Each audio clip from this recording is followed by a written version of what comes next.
बोला बोला काली मैया की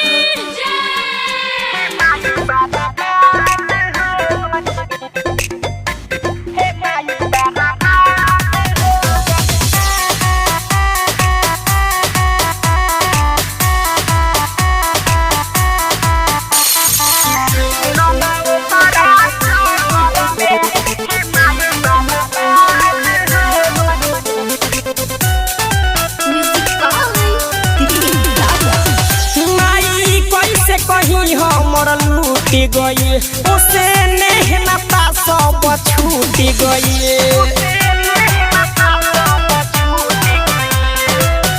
माई कैसे कहीं हमर लूटी गई उसे नेहनता सब छूटी गई। इही बदमाश ना होई कबो खास जानी प्यारी कोई कि सुनो ना ओकरा चक्कर में सुनो ना ओकरा चक्कर में हे माई बर्बाद हो गई।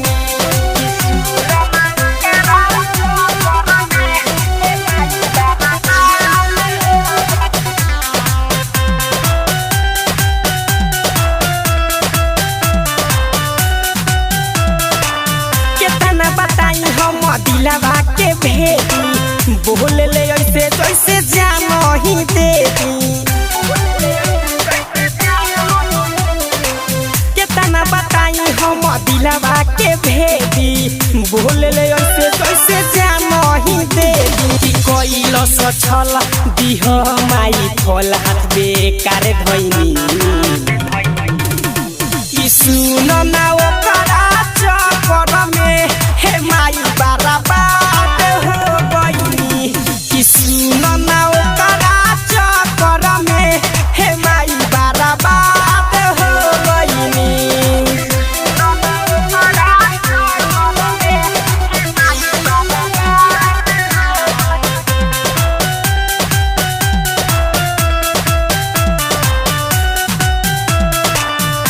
माई ओकरा ला का ना कइनी काहे के करे जे ओकरा हाथवा में धइनी।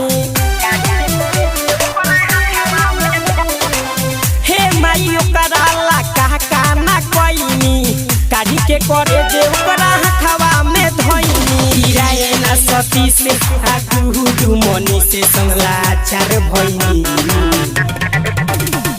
ई सुनो ना ओकरा चक्कर में हे माई बर्बाद हो गई। कि सुनो ना ओकरा चक्कर में हे माई बर्बाद हो गई। रिकॉर्डिंग स्टूडियो अरे राज।